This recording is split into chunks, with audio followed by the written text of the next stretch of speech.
Voici un exercice sur la mécanique du solide. Il va vous montrer comment appliquer les angles de l'air de façon et de manière très générale.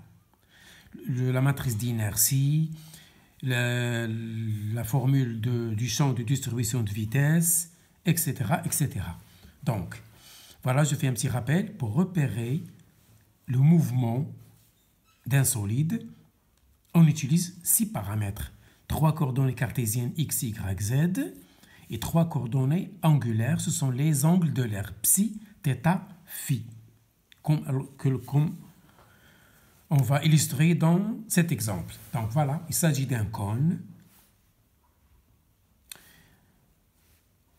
qui contacte le plan OX0, OY0 au point I. X0, Y0, Z0, c'est le référentiel du laboratoire. Il est dit fixe, il est dit référentiel absolu. Et voilà le cône qui se déplace. Le point B glisse sur l'axe Z0. Le cône, il est homogène, de centre G, de hauteur H, de rayon petit r, de centre C, centre de la base bien sûr.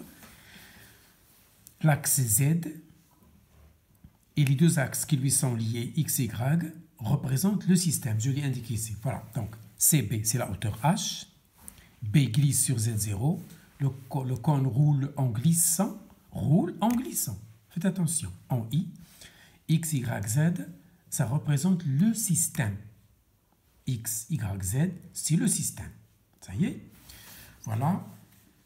Le cône, il va se mouvoir de manière générale. Sachant que B glisse sur Z0, le point I se déplace sur le plan X, OY0 sans le quitter. Il est toujours en contact permanent. On veut donc que le vecteur U et V, c'est le même plan. U et W appartiennent à la base du cône, comme l'indique la figure. C'est le cône plus général. On vous rappelle les angles de l'air, psi, θ, phi. Donc, pour un corps, comme un gyroscope, il y a trois types de direction générale, psi, θ, phi.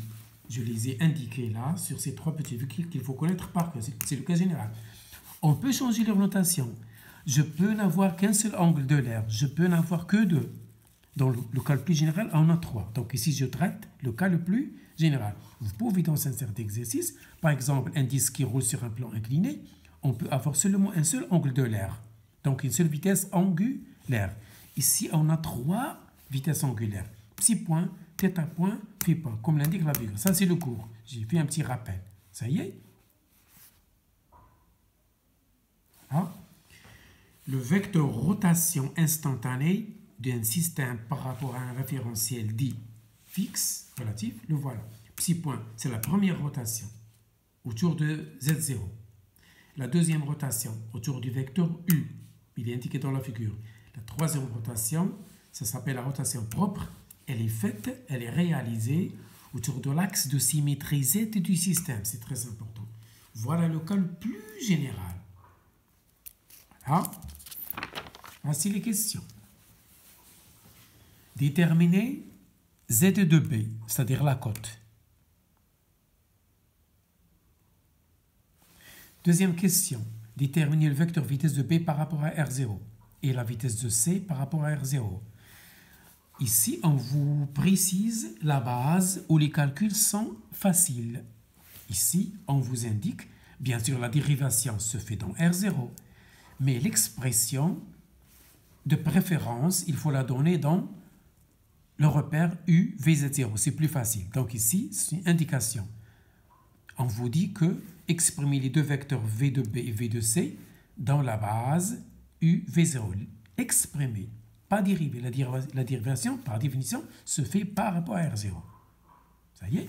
Troisième question. Déterminer la vitesse de contact I de S par rapport à R0. Toujours exprimer ce vecteur vitesse dans la base U, V, Z0, c'est plus facile. Vous allez voir. Quatrième question. Déterminer la matrice d'inertie du système au point G dans la base UWZ. C'est plus facile. UWZ, ce sont des axes principaux pour le cône, c'est-à-dire des axes de symétrie. c'est là où la matrice d'inertie est diagonale. Ça, c'est du cours. Je rappelle un petit peu le cours au fur et à mesure. Ensuite, déterminer le vecteur vitesse du centre de gravité par rapport à R0, toujours dans la base UWZ. C'est plus facile.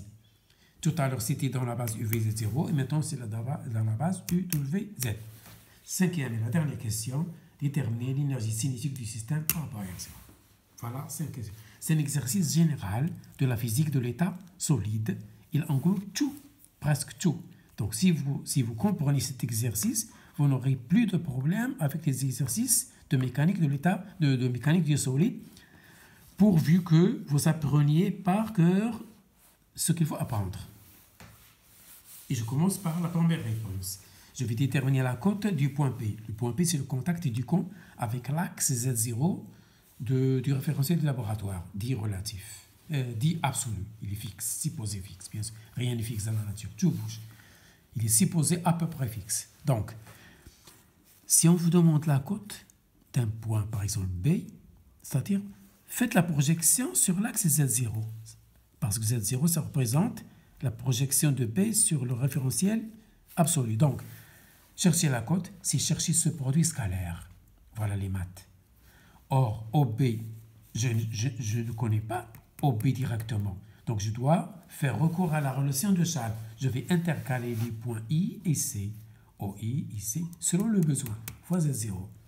OI, c'est OI selon Z0. IC, c'est IC, Z0. Voilà, produit scalaire. OI est orthogonal à Z0. Nul. Produit scalaire est nul. IC, c'est RW fois Z0. Ici, c'est R, mais selon direction W. CB, c'est H, selon direction Z. Fois Z0, voilà, c'est 0. L'angle entre W et Z0, c'est pi sur 2 moins θ. Voir le schéma. C'est pi sur 2 moins θ. C'est ça l'angle entre W et Z. La norme, c'est 1, la norme, c'est 1. Donc, le cos, c'est le cos de cet angle, ici. H, la norme de Z, c'est 1. La norme de Z0, c'est 1. L'angle entre Z et Z0, voir le schéma. C'est θ, donc c'est cos θ. Voilà, et voilà la cote. C'est une fonction de l'état. Ça y est, donc le point P, il change avec l'angle θ. Deuxième question. Cherchons la vitesse Vp par rapport à 0. J'applique la définition. Puisque je connais les coordonnées de B, c'est x égale à 0, y égale à 0, mais z égale à ceci. Il suffit que je dérive z point selon z0. Et le z point, c'est ceci. Dérivons ça dans le temps, je trouve ceci. Donc voilà la vitesse de B par rapport à R0. Il suffit de dériver la cote dans le temps. Donc je factorise par θ point. Et voilà pour cette question. Et je termine. La suite de 2. Voilà. On nous demande la vitesse de C par rapport à R0. Donc ici, je vais faire recours à la relation dite de distribution de vitesse. Mais attention, il ne faut pas l'appliquer toujours, sauf si vous avez les deux points considérés appartenant au système. Donc ici, C appartient à S, B appartient à S. Donc j'ai le droit d'appliquer le champ de distribution de vitesse. Et j'écris V de C égale V de B plus CB vectoriel oméga. Ou bien BC moins, vous inversez. Vous mettez BC oméga ou bien CB vectoriel oméga en injectant un signe moins.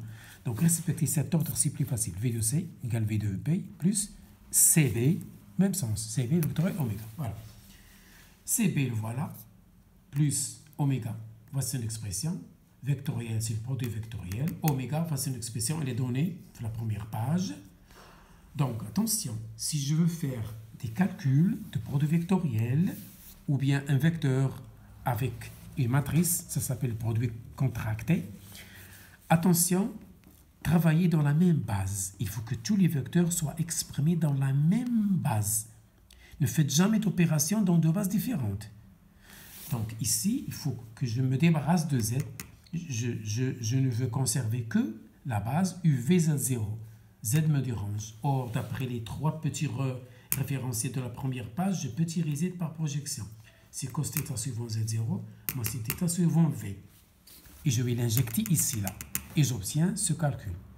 Il faut être un peu patient et bien concentré. Donc, ceci suivant Z0, plus ça, vectoriel, ça. Or, ce vectoriel, ce vecteur, c'est un déterminant d'ordre 3. Vous allez me dire, mais où est la troisième colonne? C'est celle des vecteurs de base, U, V, Z0. Donc, ce produit vectoriel, c'est chercher ce déterminant. Donc, ceci plus ceci, je calcule ce déterminant, je l'ajoute là et je trouve ceci. Voici la vitesse de C dans la base UVZ0. Vous voyez, j'ai respecté les questions. Dans la base, je suis dans la base UVZ0. Troisième question, cherchons la vitesse de I. Voilà. J'utilise toujours la fameuse formule de distribution de vitesse pourvu que les deux points considérés appartiennent tous les deux au système. C'est le cas ici. Le point I appartient à S, il en est de même pour C. Donc, il est légitime d'appliquer cette distribution de vitesse. Elle est démontrée dans le cours. Donc, V de I égale V de C plus IC vectoriel vecteur de rotation du système. Toujours c'est comme ça. IC, c'est RW, W, c'est ceci. Oméga, je l'ai exprimé dans U, V, Z0. Voilà pourquoi je vous ai donné les trois petits référentiels dans la première page. Ce sont eux qui me donnent ces petites projections pour passer d'une base à l'autre. Donc, les changements de base ici. Vous voyez? Donc, voilà, j'ai exprimé oméga dans la base U, V, Z0. Et voilà la vitesse I exprimée dans la base U, V0. Ça, c'est la composante suivant U. La deuxième composante, ça c'est VY suivant V. Ça, c'est VZ suivant Z0. La composante suivant U, suivant Z0. Remarquez une chose que la vitesse du point I n'a pas de troisième composante. Donc, cette vitesse, elle est plane. Elle appartient au plan UV. C'est là où le point I de la base du cône se déplace. Donc, c'est très logique. Et je continue. Quatrième question. J'ai fait ici un petit rappel. Donc, on nous demande la matrice d'inertie ou, de façon générale, le tenseur d'inertie. Donc, toujours pour calculer la matrice d'inertie, le tenseur d'inertie, il faut choisir des axes dits principaux. Ça veut dire des axes de symétrie. Pourquoi? Pour avoir une matrice diagonale. Pourquoi diagonale? Là, les calculs sont plus aisés, c'est facile à faire. C'est plus facile, je vais l'indiquer ici. Donc, ici, les axes principaux de ce cône, c'est la base UWZ. Z est un axe de symétrie. Regardez le schéma. Z est un axe de symétrie du cône. UW appartiennent à la base du cône. Donc, U et W, c'est le même plan. Donc, ces deux vecteurs sont équivalents. Ils jouent le même rôle. Ils tournent. Donc, qui dit U dit W et Z, leur est orthogonal. Donc, c'est un référentiel, bien sûr, rectangle, tri-rectangle. Le solide est symétrique dans cette base. Or, U et V appartiennent au même plan, donc identiques. D'où ma matrice, elle est diagonale, en général, A, B, C. Remarquez une chose, je vais exprimer la matrice dans la base UWZ. Pourquoi? Vous allez me dire, mais pourquoi tu n'as pas utilisé UVZ0? UVZ0 ne sont pas des axes principaux, ce ne sont pas des axes de symétrie. Donc, la matrice ne sera pas diagonale. Et ça va compliquer les calculs. Donc, ici, on choisit toujours des axes qui me rendent la matrice diagonale. Et puisque U et W appartiennent au même plan, donc le A, c'est B, c'est AA. AA, C dans la base. Je rappelle, voilà le A, voilà le B, voilà le C. Ça, c'est le cours. Le U, il a le même rang que le W, d'après symétrie. Donc, le moment d'inertie A égale le moment d'inertie B. Voilà pourquoi j'ai mis tout là AA. Si je fais la somme de A plus A, c'est-à-dire A plus B, je trouve ceci. Je constate cette relation. Elle est dans le cours. Il faut la connaître par cœur. Tout ce qui est là, il faut l'apprendre par cœur. Donc, 2A égale C plus l'intégrale de Z carré dm. À connaître par cœur, je le répète. C'est du cours. Oui, ça y est. Voilà, et je vais commencer maintenant. Ça, c'est un rappel. Hein? C'est un rappel. C'est un petit préambule pour vous rafraîchir la mémoire. Voici mon cône. Je l'ai schématisé. Si vous avez un cône, pensez à cette relation. C'est un cône d'angle au sommet 2 alpha. J'ai appelé la moitié alpha. Donc, tangente alpha, c'est R sur H, c'est R sur H, ou bien petit r sur Z. C'est la même chose, sont proportionnels. Donc, pourquoi je fais ça? pour déterminer la relation qui lie Z et R. Attention, Z et R sont des variables dépendantes. Z dépend de R et R dépend de Z. Je ne vais pas intégrer sur Z tout seul, ensuite sur R tout seul. Non, parce qu'ils sont dépendantes. Donc cette relation est très importante. N'oubliez pas que la masse M égale ρ V. M égale ρ fois le volume. Le volume d'un cône, c'est pi R carré A sur 3. C'est le cours. Et voilà, je vais commencer par chercher C. La matrice, le moment d'inertie C. Voilà, c'est les coordonnées sphériques, cylindriques, ici, coordonnées. Ça, c'est le jacobien. J'ai remplacé dm par ρ dv. Voilà dv. Ça y est. Voilà le jacobien, c'est R. Et ça, c'est R carré de la définition. U carré de V, c'est R carré. Ça y est. Voilà, il faut faire attention ici. Je vais intégrer des états ci-depuis, c'est facile. Rho est une constante, je le fais sortir bien sûr. C'est là où il faut faire attention. Je dois intégrer d'abord des Z, voici les bornes. Z varie de A sur R jusqu'à H.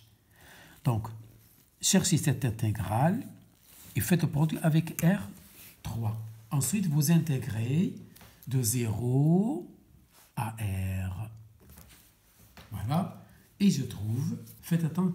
Donc ici, la difficulté, elle est à ce niveau. Faites attention en utilisant cette relation. Ça y est, et voilà le C, c'est 3 dixièmes de M R carré. La même chose, l'intégrale de Z carré se fait dans la même démarche. Faites attention à cette intégrale. Vous allez trouver même ici, et vous trouvez 6 dixièmes de M H carré. Ça, c'est 2 Z carré. Et je déduis A égale 3 M 10 R carré plus H au carré. Et voilà, suite. Donc, quatrième question. Donc, si vous trouvez A, C, ça fait la matrice est trouvée. Suite. G appartient à S. C appartient à S. Voici la recherche d'expression de vitesse. On me demande la vitesse de G. Voilà GC, voilà Z, voilà oméga. Voilà la vitesse V de G. Et ce déterminant. Donc, je fais le calcul. Il faut être un petit peu patient et concentré. Et je trouve la vitesse V de G dans R0. Cette expression. Bien sûr, je l'ai exprimée dans UVZ0. La matrice d'inertie calculée tout à l'heure, elle est exprimée dans la base UWZ. Voici A, C. Ça y est. A, C. C'est une matrice diagonale. Voilà l'utilité du choix d'axes principaux, UWZ. Vous allez me dire, mais pourquoi tu n'as pas utilisé UVZ0? Ce ne sont pas des axes symétriques. Je ne vais pas trouver une matrice diagonale.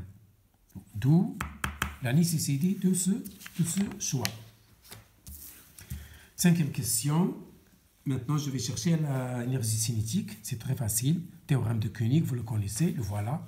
De EC égale I oméga plus mv carré de G, ou bien I transposé I oméga mv au carré. I est exprimé dans cette base. Donc, il faut alors exprimer oméga dans la même base. Très important. UVZ0 ou bien UWZ.